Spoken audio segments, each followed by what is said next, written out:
Mesdames, Mesdemoiselles et Messieurs, bonjour. Mesdames, Mesdemoiselles et Messieurs, bonjour.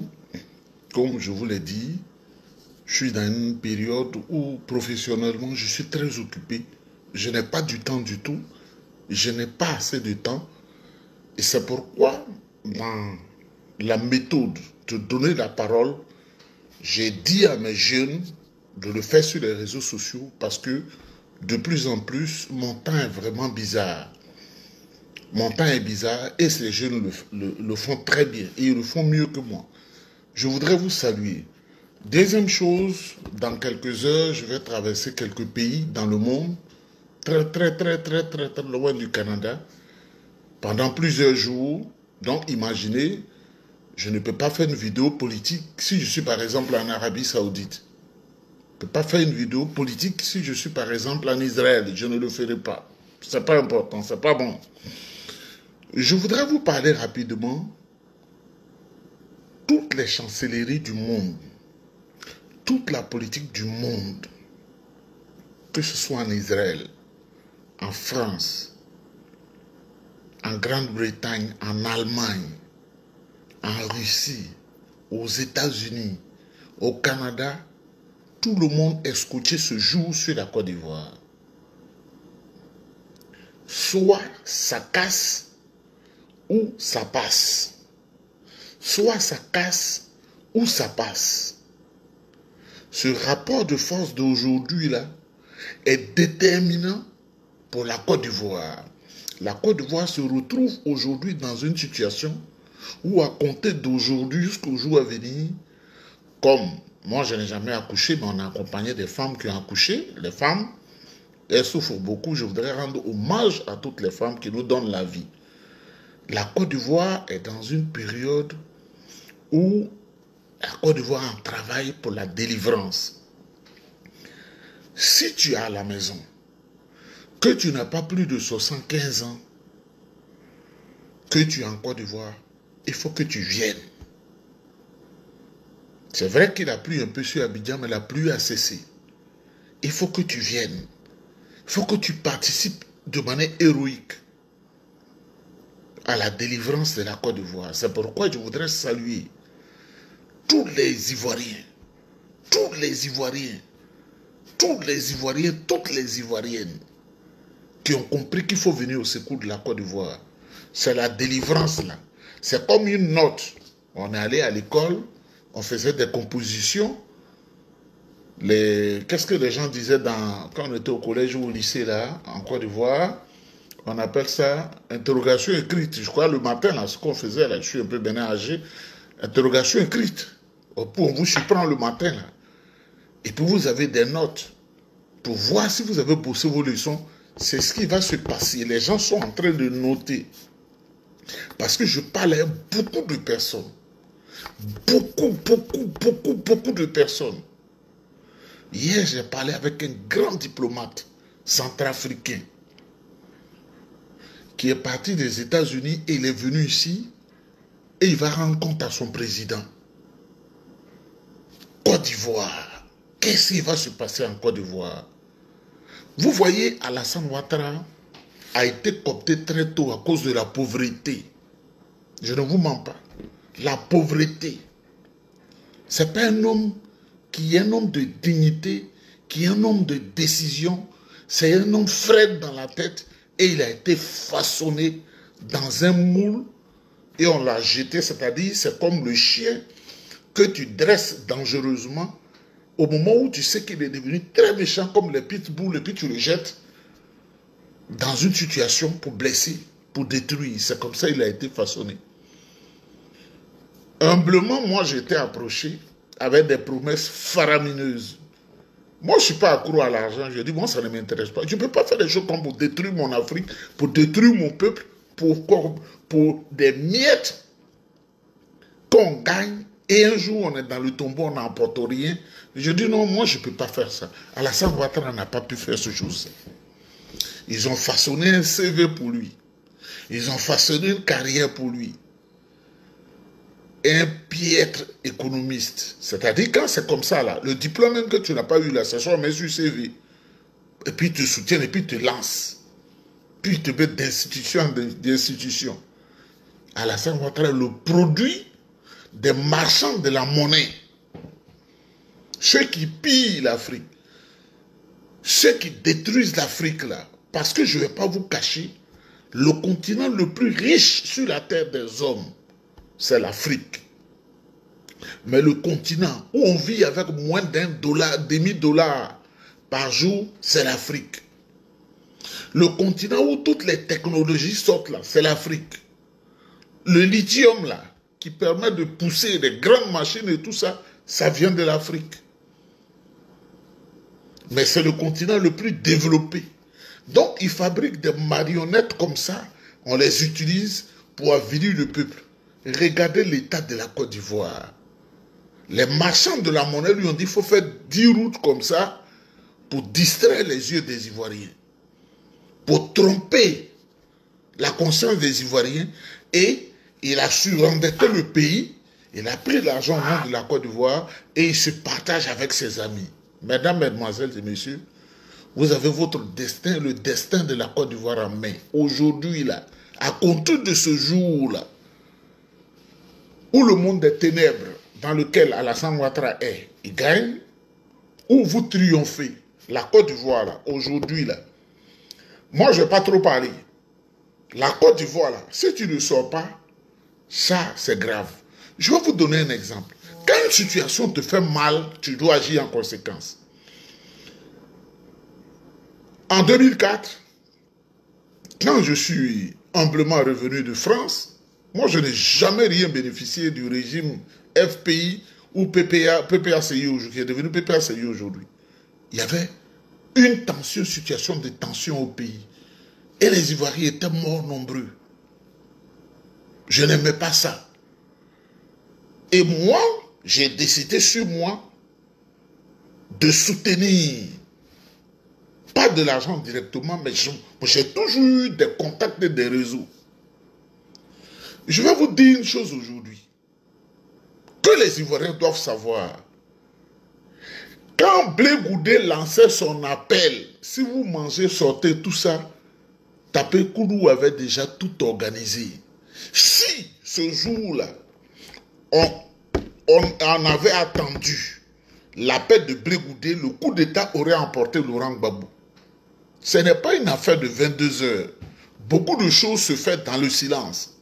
Avec la FECI, on n'a pas voulu une certaine situation en Côte d'Ivoire. Moi, je n'ai jamais rien bénéficié de M. Laurent Gbagbo et ses hommes.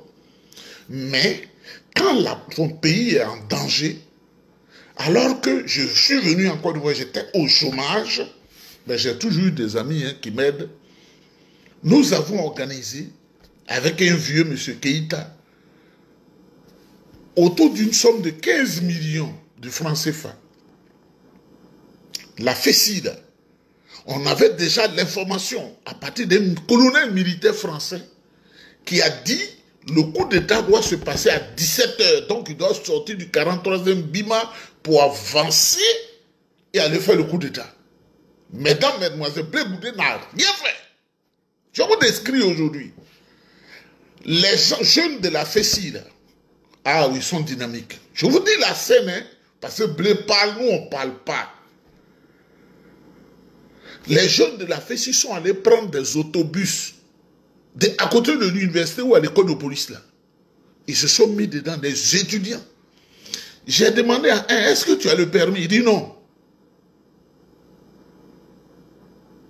Et le bus tangue comme ça, ils sont allés barrer le rond-point d'Akwaba. Si tu ne connais pas Akwaba, tu es maudit. C'est à Port-Boué. J'ai organisé. J'étais devant l'école de police. J'assume ça aujourd'hui. Ils se font sortir 30 bus. Parce que les gens soient sortis de leur camp pour venir faire coup d'État en Côte d'Ivoire. On a dit non. Ce qui s'est passé en 1999, on ne peut plus accepter coup d'État en Côte d'Ivoire. C'est moi qui étais à la manœuvre. Et Tapé Koulou était en arrière. Vous avez compris? C'est de l'argent qui circulait. Parce qu'il fallait que des gens mangent. Si tu es en Côte d'Ivoire, je vais t'encourager à dire mon pays doit être délivré. À 17 h, le rond-point à Kouaba était barré des autobus. Tous les étudiants étaient là. Et tous les réseaux, tout le monde était là.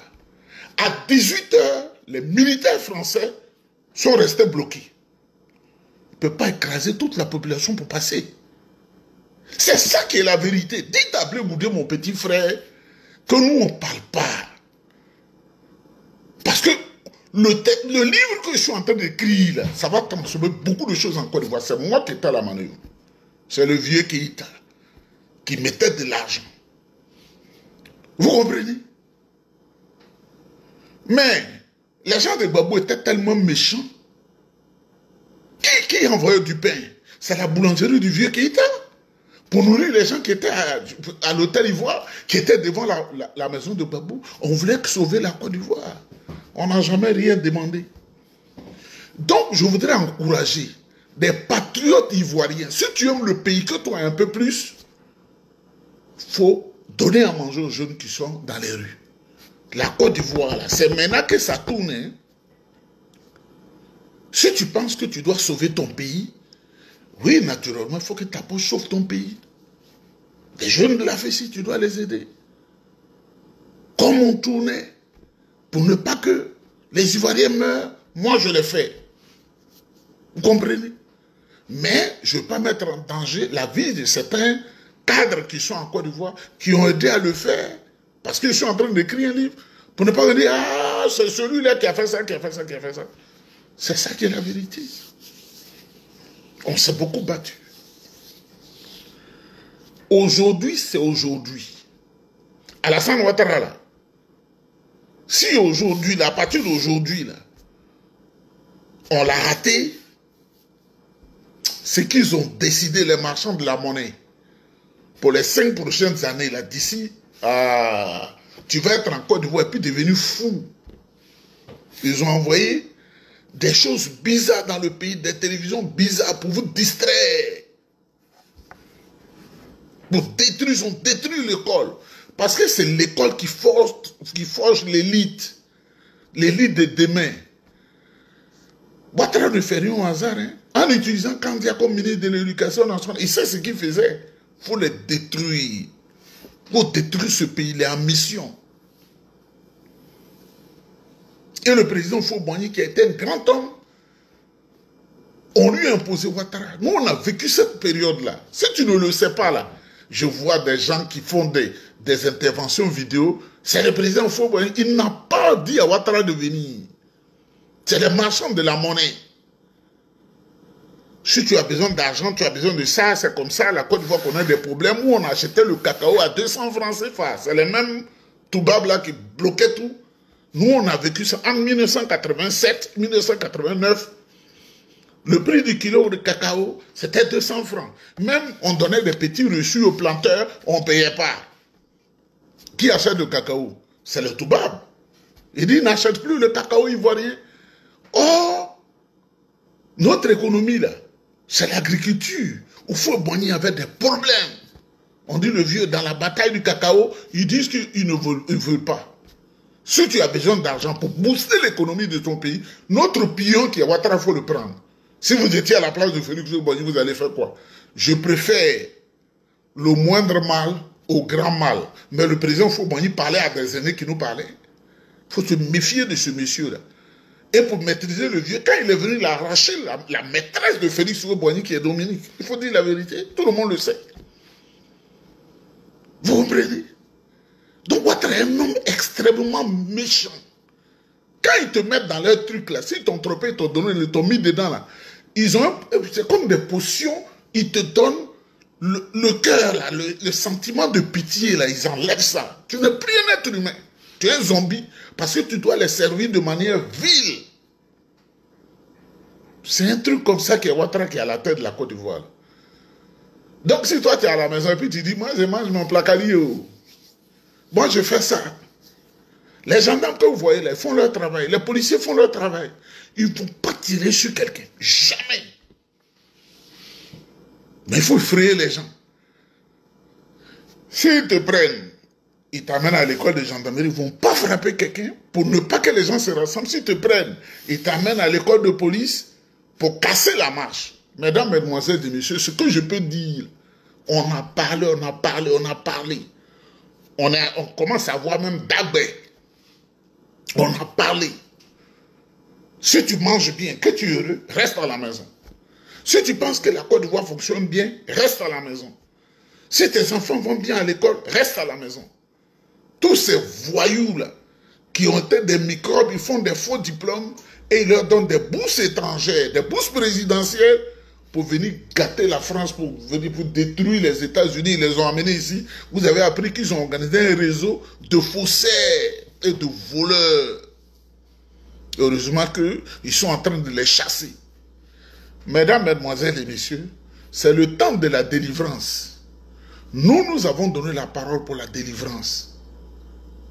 En 2004, ce qui est arrivé à M. Laurent Gbagbo, le président Laurent Gbagbo, pour sauver son régime, c'est Tapé Koulou qui a organisé ça. Et il nous a demandé de l'aider. C'est beaucoup d'argent qui a circulé.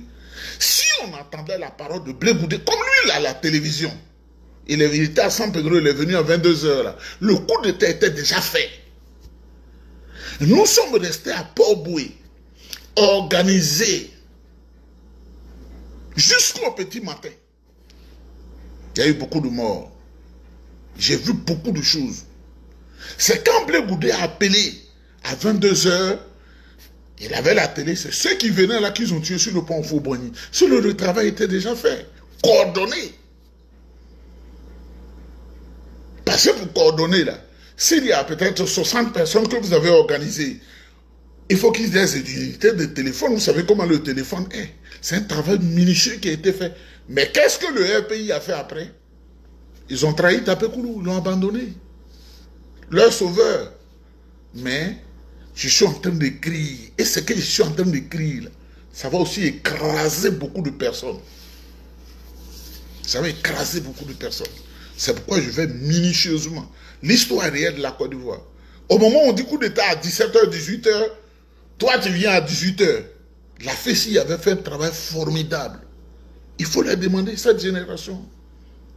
Ils ont pris les autobus là. Hein? Ah, ces jeunes-là, vraiment. Moi, devant le ciel et la terre, devant le sein de ma mère, vous savez conduire? Non. Et ils sont pleins d'état, et puis ils font comme ça, comme ça, comme ça, comme ça, comme ça. Mais ce qui me faisait mal, vous allez traverser les ponts là avec ça, et dit oui. Ils sont partis. Et il y a un même qui m'a fait rire, il dit je paie. Toi tu conduis, mais nous on considère que l'autobus c'est comme le vélo. Tu fais le volant comme ça, tu t'en vas, et puis tu as plus le truc là seulement. Je suis resté comme ça. Je ne peux plus les en dissuader parce que le colonel français nous a dit, il était marié à une femme ivoirienne, il nous a dit, les chats sortent pour faire coup d'état et il y aura autre chose. C'est toute cette colère-là qui était à l'hôtel Ivoire. Toute cette colère qu'ils ont déversée sur les gens avec le général Poncé et Destremaux. C'est des choses qu'on a vécues. Il faut être là où on sauve ta nation. Où on protège ta nation. Parce que la Côte d'Ivoire, une fois que Ouattara est parti là, parce que lui pour se maintenir, il n'a pas besoin de construire de bons hôpitaux, il n'a pas besoin de faire... Il s'en fout. Il donne à ses parrains là, qui lui disent tu n'as jamais gagné d'élection. En 2010, tu n'as pas gagné l'élection. Ceux qui parlent aujourd'hui du Conseil constitutionnel pour dire les décisions du Conseil constitutionnel ne peuvent subir aucun recours. C'est le Conseil constitutionnel qui avait parlé en 2010, non? Et puis ils sont allés reprendre Yao Paul André. Et puis, ils ont dit autre chose. Même Conseil constitutionnel aujourd'hui, cette prostituée, camarade Nababa, on dit que les décisions du Conseil constitutionnel ne peuvent faire l'objet d'aucun recours. Mesdames, mesdemoiselles et messieurs, il faut chasser Ouattara. Hein? Parce que s'il se maintient là, ceux qui le tiennent là, avec la corde du chien là, ce qu'ils vont lui imposer là, contre la Côte d'Ivoire, ça sera très grave. Vous avez vos destins en main. Nous, on peut vivre ici. Moi, je peux vivre ici. Et puis me faire enterrer à Saint-Jérôme. Parce que j'ai acheté un lopin de terre. J'ai dit, si la mort me suis prêt à enterrer, moi ici. Vous comprenez? J'ai dit, si la mort me surprend, enterrez-moi ici. Je m'en fous. La seule chose qui me fait un peu mal, ma mère vit encore. Sinon, les enfants ont leur assurance, ils sont tout. Madame peut vivre en dehors de moi. D'ailleurs, même elle gagne plus d'argent que moi. Elle gagne 3 fois, 4 fois plus que moi. J'ai fait exprès pour qu'elle soit autonome. Donc, que Dieu vous bénisse. Je ne parlerai pas trop, parce que les jeunes, là, je leur ai dit de parler. Au moment où je parle, je vais en Arabie Saoudite et ensuite je vais aller dans 2 ou 3 pays pour tourner un peu pour quelque chose. J'ai parlé, je ne parlerai plus trop, parce que le froid commence à venir ici et puis le travail est difficile. Que Dieu vous bénisse, on est ensemble.